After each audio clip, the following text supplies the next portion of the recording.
나는 교장까지 했어. 이 한마디에 사람들은 고개를 끄덕이며 그가 걸어온 삶을 떠올린다. 반듯한 정장, 깔끔한 말투, 존경받던 시절. 그런데 지금 길거리 포장마차 앞에서 허리 굽혀 파전을 뒤집고 있는 모습은 상상도 못했을 것이다.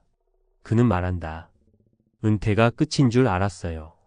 정년퇴직하면 좀 편하게 살 줄 알았죠. 하지만 그 이후가 진짜 시작이었다. 누군가는 은퇴를 자유의 시작이라고 부르고 누군가는 절벽이라고 부른다. 이 글은 그 두 갈림길에서 어떻게 하면 멋지게 살아갈 수 있을지를 이야기하려 한다. 파전 굽는 교장의 사연은 남의 이야기가 아니다. 바로 우리 모두가 마주할 수 있는 현실이다. 본문. 많은 사람들이 이렇게 생각한다.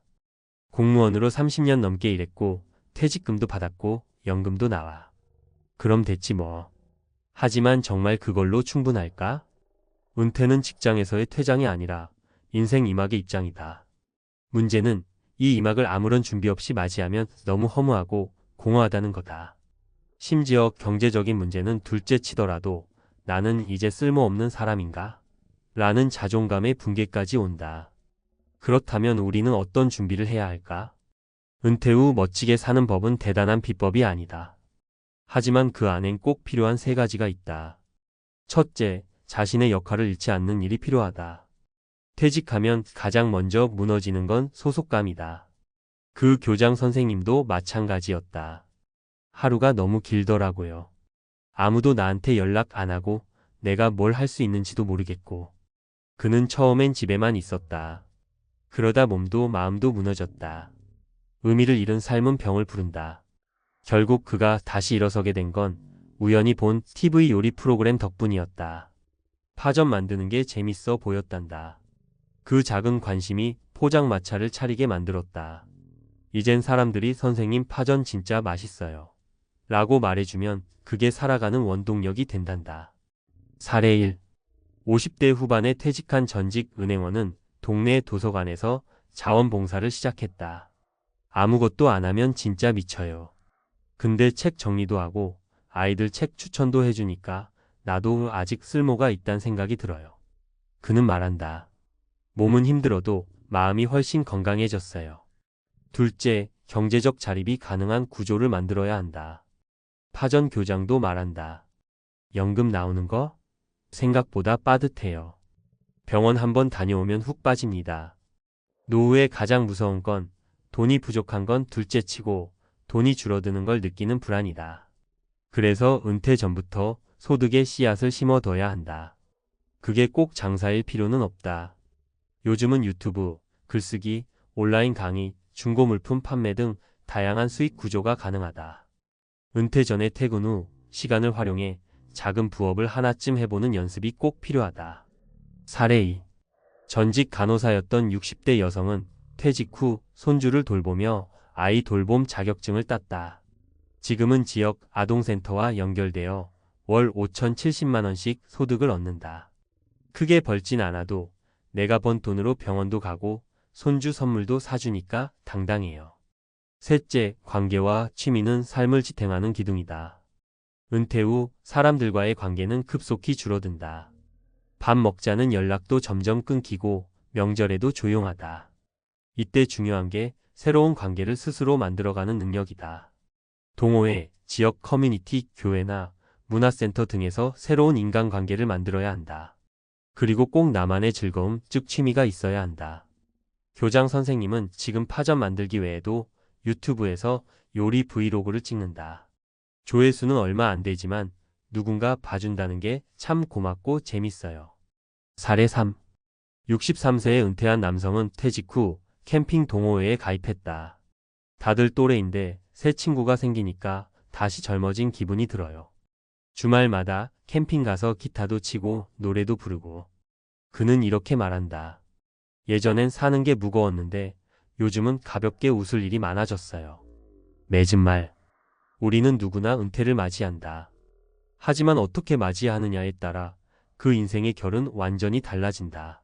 파전 굽는 교장의 삶이 비참하게 느껴질 수도 있지만 그 안에는 새로운 도전과 회복, 그리고 자존감을 되찾은 이야기가 있다. 중요한 건 나는 아직 살아있다. 그리고 나만의 역할이 있다. 이 믿음을 놓지 않는 것이다. 은퇴는 끝이 아니라 진짜 나로 살아갈 기회다.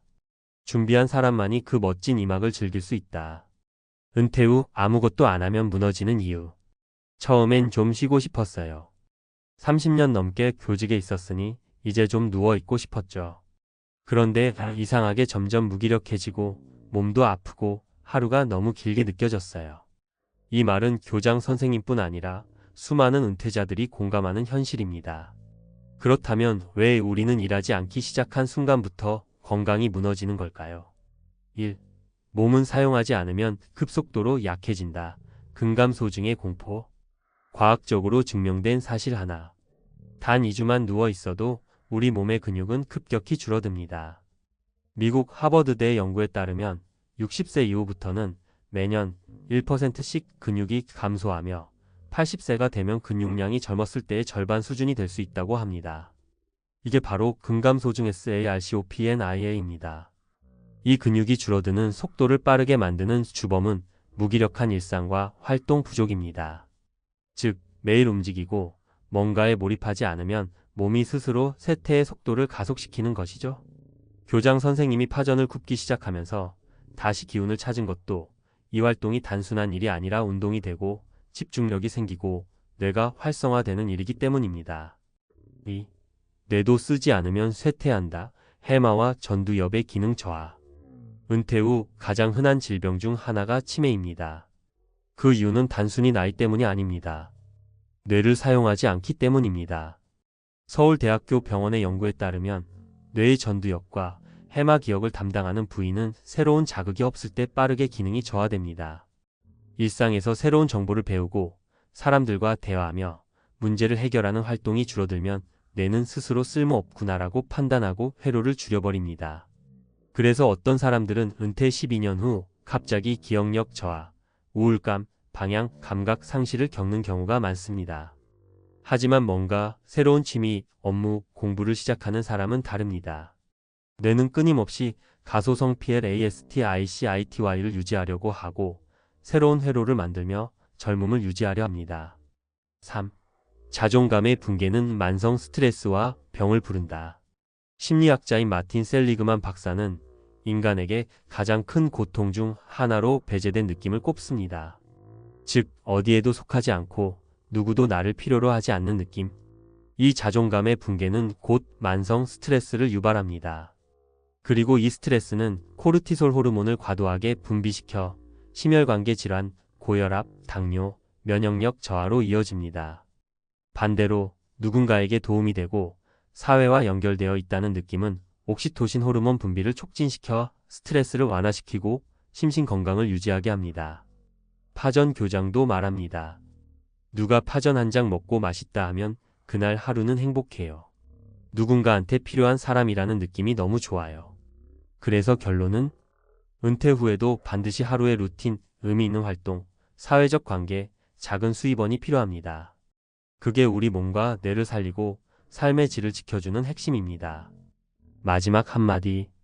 은퇴란 모든 걸 내려놓는 일이 아니라 진짜 나로 살아갈 준비를 시작하는 시기입니다. 몸과 뇌는 생각보다 빠르게 변합니다. 멈추지 말고 작게라도 계속 움직이세요. 오늘 파전 한 장이 내일의 삶을 바꿀 수 있습니다. 60대 은퇴자, 매달 이 돈으로 산다. 현실월 생활비 전격 공개. 아, 이제 매달 월급도 없는데 과연 내가 얼마나 쓰고 얼마나 필요한 걸까? 60대가 되면 이 질문을 매일 붙들고 살게 됩니다. 평생 일하며 모은 돈이 있고 국민연금이 나온다 해도 막상 은퇴 후 삶에 들어서면 계산이 달라집니다. 생각보다 지출은 줄지 않고 예전처럼 돈을 버는 것도 아니니까요. 그러다 보니 대부분의 60대는 매달 생활비가 얼마나 필요한가 보단 이 정도면 견딜 수 있겠지 하며 조심조심 씁니다. 저도 1인 가구로 은퇴 생활을 시작하면서 지출을 처음부터 다시 점검하게 됐어요. 깜짝 놀란 건 생각보다 쓰는 돈이 꽤 된다는 사실이었죠. 물론 서울 사는지, 지방 사는지, 자가인지 전세인지, 질병이 있는지에 따라 차이는 있지만 대체로 1인 가구 은퇴자의 한 달 지출은 다음의 4가지 항목으로 나뉘어요. 식비, 주거비, 건강의료비, 교통 및 여가비. 이제 실제 사례 3가지를 통해 은퇴 후 1인 가구의 생활비가 실제로 어떻게 쓰이고 있는지 이야기해 볼게요. 어쩌면 당신의 미래 모습일 수도 있습니다. 사례 1. 자가 보유 소박한 생활형 월 지출 약 90만원. 이름 김정자님 66세, 충북 청주, 단독주택 거주. 생활 스타일 주로 집에서 지내며 텃밭 운영, 시장 장보기 선호. 예전처럼 외식도 안 해요. 밥은 집에서 해먹고 반찬도 직접 담그죠. 감자, 고구마, 배추는 마당에서 직접 키워서 돈이 안 들어요. 식비 20만원 쌀, 육류, 채소 중심.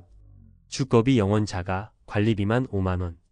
의료비 15만원 만성질환 약값 및 정기검사. 교통비 5만원 버스, 가끔 택시.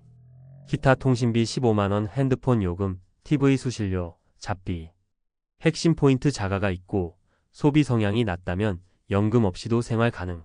단 건강이 뒷받침돼야. 사례 2. 월세 거주 활발한 사회참여형 월 지출 약 130만원. 이름 박상호님 69세, 경기 수원, 월세 40만원. 생활 스타일 경로당, 자원봉사, 친구들과의 소모임, 교회 활동 활발. 혼자 지내다 보니 사람들과 어울리는 게 건강이자 즐거움이에요. 대신 교통비나 외식비가 조금 늘죠. 식비 30만원 혼밥 외식 포함. 주거비 40만원 월세 관리비. 의료비 20만원 약값 검진 비치가. 교통 여가비 20만원 지하철 모임 회비 등. 기타 20만원 통신비 옷 잡비. 핵심 포인트 사람들과 어울리며 사는 삶도 중요하지만 고정 지출인 월세가 은근히 부담. 이럴 땐 정부의 주거복지 정책도 확인해 보세요. 사례 3. 병원 자주 다니는 건강취약형 월 지출 약 160만원. 이름 이영자님 67세, 부산, 아파트 전세 거주. 생활 스타일 외출 거의 없음, 병원 재활 치료 위주. 허리 수술 이후 운동도 어렵고 약값이 진짜 부담이에요. 전에는 친구들 만나던 외출도 끊었죠. 식비 25만원 배달 즉석 식품 위주. 주거비 10만원 전세 관리비 포함. 의료비 60만원 한의원, 병원, 도수치료, 약값. 교통비 5만원 병원 왕복. 기타 20만원 통신비, 의약 외품, 생필품 등. 도움 서비스 40만원, 간병비 일부 부담. 핵심 포인트 건강이 안 좋아지면 돈이 생각보다 훨씬 많이 들어갑니다. 평소 건강관리와 함께 실손보험이나 장기요양보험 등 준비가 중요해요. 정리해 볼까요? 주거 형태가 은퇴 생활비의 절반 이상을 결정합니다. 자가인지 전세인지 월세인지에 따라 천차만별이죠. 건강 상태는 지출을 폭발적으로 늘릴 수 있는 요인입니다. 건강할 때는 모르지만 병원비는 통장 잔고를 생각보다 빨리 줄입니다. 혼자라는 점이 생활 패턴과 지출에 큰 영향을 줍니다. 외로움을 달래기 위해 사람들과 어울리면 교통비, 식비가 늘고 반대로 외출을 줄이면 건강에 안 좋아져 의료비가 늘 수 있어요. 마지막으로 드리고 싶은 말. 나는 지금 쓰는 이 돈으로 10년, 20년 후에도 살 수 있을까? 이 질문 꼭 한번 진지하게 고민해 보세요. 은퇴 이후의 삶은 수입이 정해진 상태에서 살아가는 게임입니다. 내가 매달 쓰는 돈이 얼마인지 정확히 알고 불필요한 부분은 줄이고 필요한 곳엔 확실히 쓰는 균형 잡힌 소비가 중요해요. 당신의 은퇴 생활비 지금부터 점검해 보는 건 어떨까요? 살기 위한 돈이 아니라 살맛 나는 노후를 위한 준비 오늘부터 시작해 보세요. 은퇴 생활비 줄이는 게 전부는 아니다. 쓸 돈을 줄이자. 이것만이 정답일까요?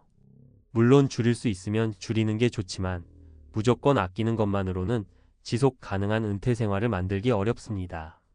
특히 물가 상승률, 건강 악화, 긴 노후 기간까지 고려하면 절약만으로는 한계가 와요. 그래서 요즘은 이렇게들 말합니다. 지출을 관리하되 소득을 분산시켜라. 이게 무슨 말이냐면요. 은퇴 후에도 소득원을 작게나마 만들어야 한다는 뜻이에요. 월 30만 원이든 50만 원이든 매달 들어오는 소득이 있다면 그건 생명줄입니다. 무거운 일을 하라는 게 아니에요. 블로그 수익, 유튜브, 주 2회 강의, 텃밭, 작물 판매, 바리스타, 자격증 활용 같은 소소한 소득형 취미도 좋은 선택이에요. 실제로 위 사례의 1번의 김정자 님도 텃밭에서 키운 상추와 쌈채소를 동네 장터에서 팔아 한 달에 1,015만 원을 보탭니다. 이 돈으로 약값 충당하지라고 웃으시더라고요. 고정비만 잘 조절해도 삶의 질은 확 달라집니다. 60대 이후 생활비에서 가장 중요한 건 고정비입니다. 주거비, 의료비, 통신비 이 세 가지가 핵심이에요. 예를 들어 휴대폰 요금도 알뜰폰으로만 바꿔도 한 달에 3만 5만 원 절약. 주거비 역시 월세를 선택할 땐 정부의 고령자 전세자금 대출이나 매입임 대주택 제도도 꼭 체크해야 해요. 특히 요즘은 60대, 70대에게도 기초연금 외에 주거급여, 의료비 감면 혜택도 많이 있어요. 단, 직접 신청해야 혜택이 주어진다는 것 꼭 기억하세요. 비교하지 마세요. 당신의 은퇴는 맞춤형이어야 합니다. 마지막으로 가장 중요한 건요, 남들과 비교하지 않는 거예요. 누구는 해외여행 자주 간다던데? 누구는 매달 연금만 200 나온다던데? 이런 이야기에 흔들리면 괜히 소비 패턴을 따라가게 돼요. 근데 중요한 건 그 사람의 상황, 자산, 성향은 당신과 완전히 다르다는 거죠. 오히려 내가 잘 버티고 있는지, 내 방식대로 살고 있는지, 나만의 생활비, 루틴을 만들고 있는지가 중요해요. 결론 은퇴 후 1인 가구 생활비 정답은 없습니다. 하지만 분명한 건 있죠. 내가 매달 쓰는 돈을 정확히 알고 꼭 필요한 고정 지출을 슬기롭게 줄이고 작게라도 소득을 만들어낼 수 있다면 은퇴 후 삶은 훨씬 안정되고 덜 불안해집니다. 당신의 노후 더 이상 막막할 필요 없습니다. 지금부터라도 차근차근 준비하면 매달 이 돈으로도 살만하다. 스스로 말할 수 있는 날이 반드시 올 거예요. 평범한 은퇴 vs 금태족의 차이. 금태족만 아는 4가지 비밀. 은퇴가 가까워지면 누구나 걱정이 많아집니다. 일단 앞으로 돈은 얼마나 필요할까? 일은 더 할 수 있을까? 건강은 어떨까? 이런 고민들이 꼬리를 물죠. 그런데 재미있는 건 이렇게 고민하는 사람들과는 전혀 다른 모습으로 은퇴를 맞이하는 사람들이 있다는 겁니다. 바로 우리가 흔히 말하는 금태족들이죠. 은퇴족과 금태족, 이 두 부류의 가장 큰 차이는 무엇일까요? 단순히 돈이 많고 적은 문제일까요? 사실 단순한 경제적 차이 이상으로 금태족들에게는 몇 가지 중요한 공통점이 있습니다. 그들은 단순히 돈만 준비한 게 아니라 은퇴 후에도 지속적으로 삶의 질을 높여줄 여러 가지를 미리 준비해 둔 것이죠. 그래서 이번 글에서는 금태족들만이 아는 4가지 비밀과 그들의 실제 사례를 소개하면서 어떻게 하면 조금 더 여유롭고 행복한 은퇴를 맞이할 수 있을지 살펴보려고 합니다. 1. 경제적 자유는 계획에서 시작된다. 금태족들의 첫 번째 비밀은 바로 경제적 자유를 만들기 위한 철저한 계획입니다. 이들은 단순히 돈을 모으는 것에 그치지 않고 어떻게 쓰고 관리할 것인지 철저하게 미리 준비합니다. 반면 많은 사람들은 은퇴 자금을 모아야 한다는 생각은 있지만 구체적으로 어떤 계획을 세워야 할지 막막해하죠. 사례로 김철수 가명 씨를 들어볼까요? 40대 중반에 그는 은퇴를 준비하기 시작했습니다. 매달 월급에서 일정 금액을 저축하는 건 기본이고 중장기 투자, 상품에도 관심을 기울였죠. 그가 선택한 것은 안정적인 부동산 투자와 펀드였습니다. 그 결과 60세가 됐을 때 그는 충분한 자산을 가지고 여유로운 은퇴 생활을 시작할 수 있었죠. 반면 김 씨의 친구 박영수 가명 씨는 은퇴 직전까지 제대로 된 계획을 세우지 않았습니다. 어떻게든 되겠지라는 생각으로 특별한 준비 없이 60세를 맞이했죠. 은퇴 후에도 생계를 위해 파트타임 일을 해야 했고 그로 인해 스트레스가 컸습니다. 김 씨와 박 씨의 차이는 바로 계획의 유무에서 시작된 것이죠. 2. 수익 다변화가 은퇴 생활의 안정성을 만든다. 금태족들은 대개 수익 다변화를 잘 활용합니다. 은퇴 이후에도 꾸준한 수익원이 필요하다는 걸 알고 다양한 방법을 통해 돈을 벌 수 있는 구조를 미리 만들어두죠. 이는 단순히 주식이나 부동산 투자에 그치지 않고 그들이 잘할 수 있는 것들을 바탕으로 수익을 창출하는 방식을 택하기도 합니다. 사례로 이혜경 가명 씨를 들어볼까요? 그녀는 50대 초반에 회사를 퇴직한 후에도 취미로 해오던 사진 촬영을 통해 소규모 스튜디오를 운영하기 시작했습니다. 이 스튜디오는 매달 꾸준한 수익을 창출해 주었고 그녀는 더 이상 경제적으로 쫓기지 않고 자유롭게 자신의 시간을 사용할 수 있게 되었죠. 또한 그녀는 은퇴 후에도 주식과 배당 투자로 지속적인 현금 흐름을 만들었는데 이는 경제적 여유를 크게 높여주었습니다. 그녀의 친구 민정희 가명 씨는 반대로 은퇴 후 특별한 수익원을 만들지 않았습니다. 퇴직금과 연금으로만 생활했지만 예기치 않은 지출이 생길 때마다 불안감이 커졌죠. 결국 그녀는 은퇴 후 몇 년 지나지 않아 다시 일자리를 찾기 시작했습니다. 이처럼 은퇴 후에도 수익 다변화를 통해 안정적인 현금 흐름을 유지할 수 있는 금태족들의 전략은 은퇴 생활에 큰 차이를 만들어냅니다. 3. 정신적, 신체적 건강을 미리 관리하라. 은퇴 후에도 건강하게 지내는 것은 경제적인 자유 못지않게 중요합니다. 금태족들은 단순히 경제적인 준비만 하는 것이 아니라 신체적, 정신적 건강도 꾸준히 관리하는 데 투자하죠. 이는 은퇴 후 삶의 질을 결정짓는 큰 요소 중 하나입니다. 정영수 가명 씨의 이야기를 보겠습니다. 그는 50대 중반부터 매일 아침 조깅과 요가를 습관화했습니다. 운동뿐만 아니라 식단도 꾸준히 관리하며 건강을 최우선으로 생각했죠. 그 결과 은퇴 후에도 그는 건강하게 다양한 취미 생활을 즐기고 있습니다. 특히 은퇴 후 더 많은 여행과 친구들과의 만남을 즐기며 활기찬 삶을 살고 있죠. 반면 그의 친구 박성민 가명 씨는 은퇴 후 건강 관리를 소홀히 했습니다. 일 그만두면 쉴 수 있다는 생각에 건강에 대한 투자를 등한시했죠. 그 결과 은퇴 후에는 병원 방문이 잦아졌고 치료비 부담과 함께 신체적 불편함이 늘어났습니다. 이는 곧 생활의 질 저하로 이어졌죠. 이처럼 금태족들은 경제적 준비와 더불어 건강관리에도 적극적으로 투자합니다. 이는 단순한 의료비 절감뿐만 아니라 은퇴 후에도 활기차고 만족스러운 삶을 살 수 있는 원동력이 됩니다. 4. 관계와 네트워크를 유지하라. 마지막으로 금태족들은 은퇴 후에도 활발한 사회적 관계를 유지합니다. 그들은 직장뿐만 아니라 다양한 사회적 네트워크를 가지고 있고 이를 통해 은퇴 후에도 외롭지 않은 생활을 합니다.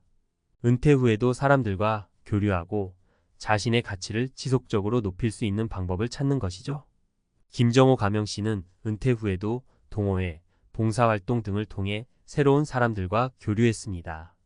덕분에 그는 사회적으로 고립되지 않았고 은퇴 후에도 삶의 활력을 느낄 수 있었죠.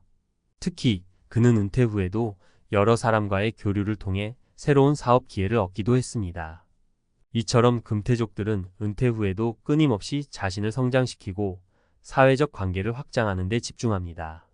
반면 그의 동료였던 이민호 가명 씨는 은퇴 후 사회적 관계를 거의 끊었습니다.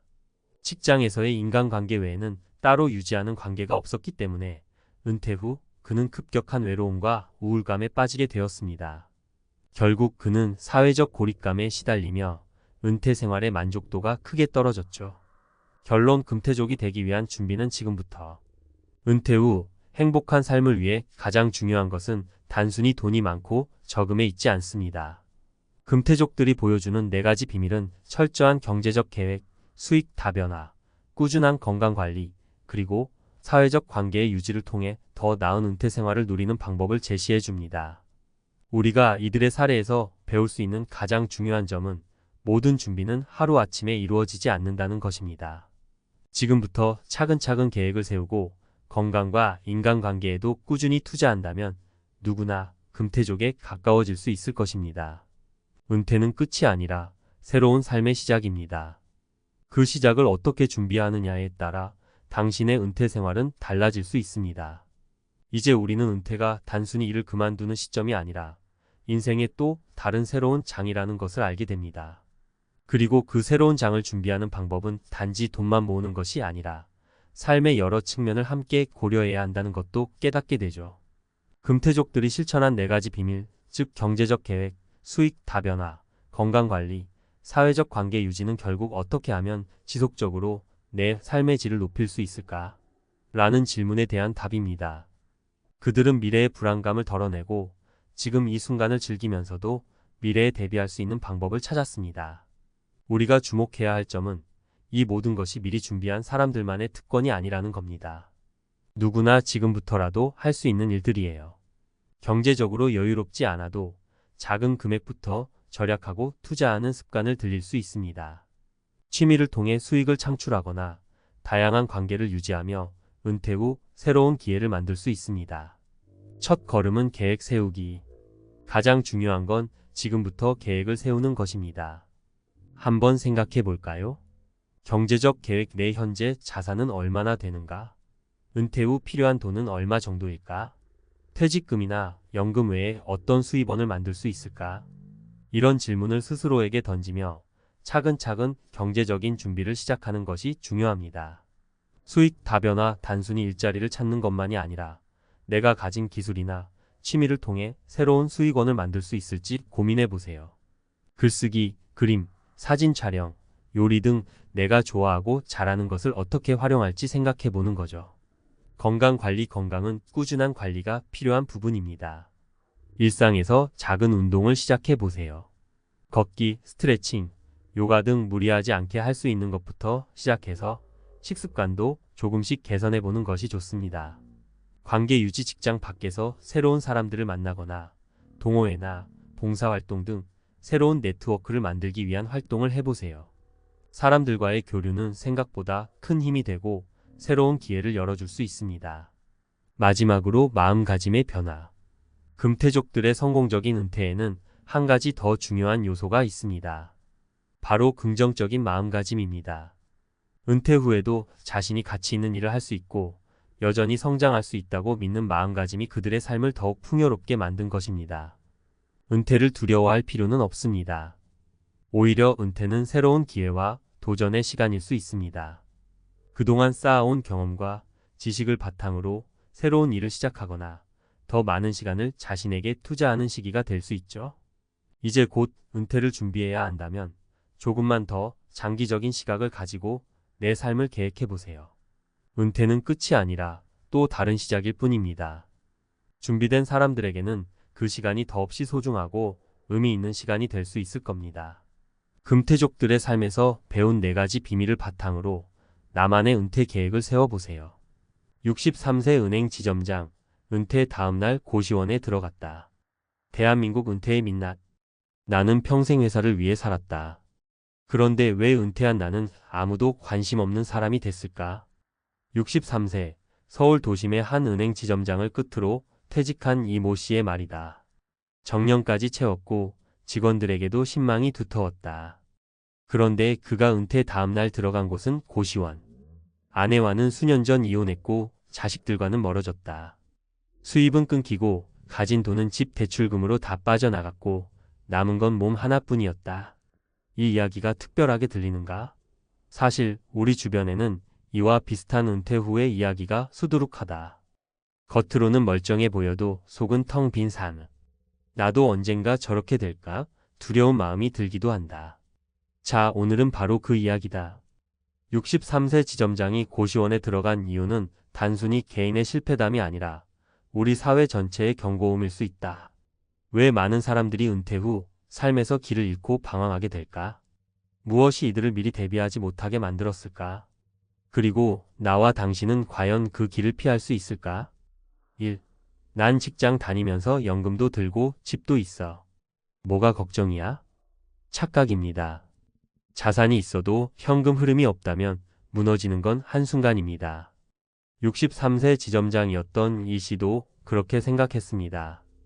은퇴하고 나면 퇴직금도 있고 집도 있으니 걱정 없을 줄 알았죠. 하지만 현실은 달랐습니다. 퇴직금은 자녀 결혼 비용과 대출 상환에 쓰였고 집은 오래돼 팔기도 어려웠죠. 월세 수입도 없고 국민연금은 65세부터 나오니 당장 생활비가 막막했습니다. 게다가 직장 다닐 때는 몰랐던 고정비가 생겼습니다. 건강보험료는 높아졌고 각종 세금도 부담이 됐죠. 은퇴 후 가장 중요한 건 안정적인 현금 흐름입니다. 한 달에 최소한 100만 원, 200만 원이라도 꾸준히 들어오는 구조를 만들어 놓지 않으면 가진 자산도 사라지는 건 시간 문제입니다. 2. 정년까지 일했으면 됐지. 그 다음은 쉬면서 살아야지. 정년이 끝이 아니라 새로운 시작입니다. 일할 수 있는 시스템을 만들어야 합니다. 두 번째 사례는 61세의 대기업 연구소에서 퇴직한 정 과장입니다. 오랫동안 퇴직하면 골프 치고 여행 다니면서 쉬어야지라고 생각하며 살아왔습니다. 문제는 그 시간이 너무 길었다는 겁니다. 퇴직 후 1년은 좋았습니다. 하지만 2년, 3년이 지나자 주변 친구들도 하나둘 일자리를 찾아 떠나고 자신은 혼자 집에 남아 점점 우울해졌습니다. 체력은 떨어지고 머리는 굳어갔죠. 지금은 어떻게 지내느냐고요? 지금이라도 다시 일하고 싶지만 뭘 해야 할지 모르겠어요. 뭘 하려 해도 자신이 없어요. 이게 현실입니다. 일을 그만두는 것이 아니라 돈을 벌 수 있는 구조를 만드는 게 은퇴 준비의 핵심입니다. 지속 가능한 일, 내가 하고 싶은 일, 나이 들어도 할 수 있는 일을 지금부터라도 하나씩 만들어야 합니다. 지식 강사, 자격증 기반 소규모 창업, 유튜브, 블로그, 글쓰기, 농촌 귀촌 후 수익형 농사. 이제는 일이 곧 삶입니다. 3. 나는 자식들이 잘해줄 거야.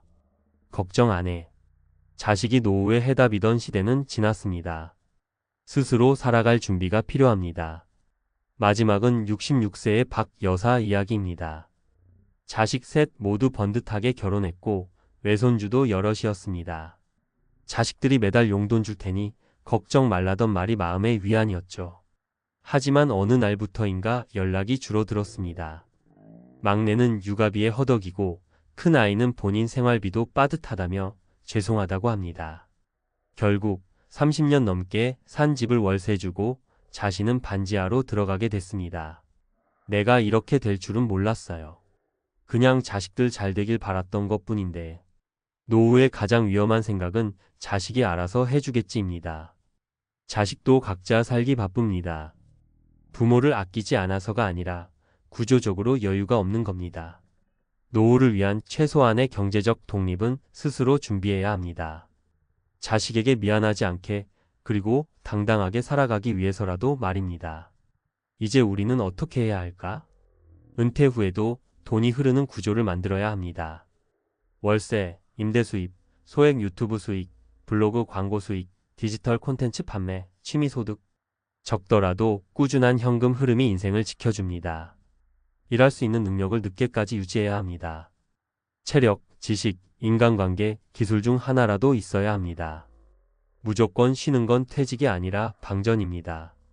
가족이 아닌 나 스스로를 지키는 생활력을 키워야 합니다.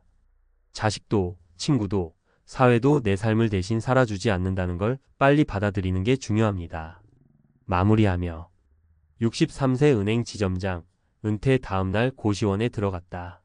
이 한 문장에는 대한민국의 은퇴 현실이 모두 담겨 있습니다. 겉으론 멀쩡한 사람도 속은 텅 빈 채로 살아갑니다. 하지만 우리는 아직 기회가 있습니다. 지금이라도 나만의 은퇴 플랜을 짜면 됩니다. 늦었다고 생각할 때가 가장 빠른 시작이라는 말, 지금 이 순간만큼 어울리는 때는 없습니다. 우리 모두의 은퇴가 고시원이 아닌 자유롭고 행복한 인생 이막이 되길 진심으로 바랍니다. 63세 은행 지점장, 은퇴 다음날 고시원에 들어갔다. 대한민국 은퇴의 민낯, 지금 당신에게 필요한 은퇴 준비의 진실. 여러분, 은퇴하면 뭐가 떠오르세요? 여유로운 여행? 아침 햇살 받으며 산책하는 삶? 아쉽지만 그건 일부의 이야기고요. 대부분은 은퇴와 동시에 소득 절벽이 시작됩니다. 더 심각한 건 지금 이 순간에도 많은 분들이 나는 예외일 거야 라고 착각하며 준비 없이 은퇴를 맞이하고 있다는 겁니다. 63세까지 은행 지점장으로 일한 이모 씨, 퇴직 다음날 바로 고시원에 들어갔습니다. 왜일까요?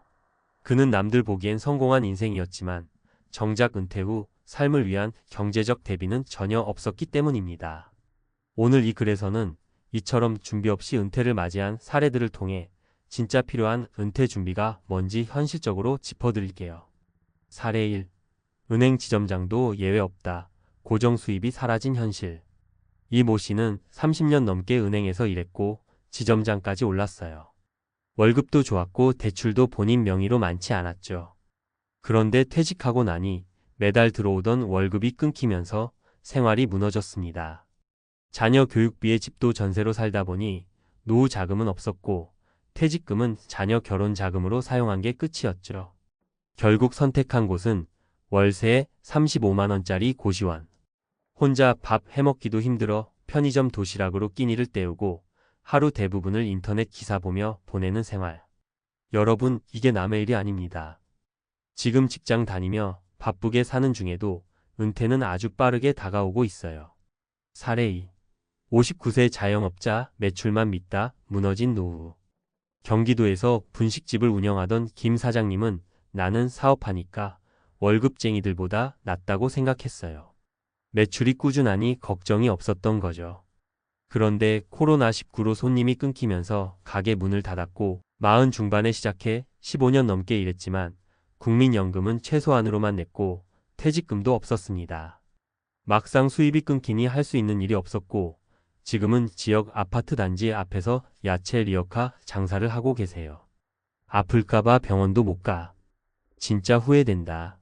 매달 100만 원이라도 나오는 연금만 있었어도 이렇게 안 됐을 텐데. 이게 현실이에요.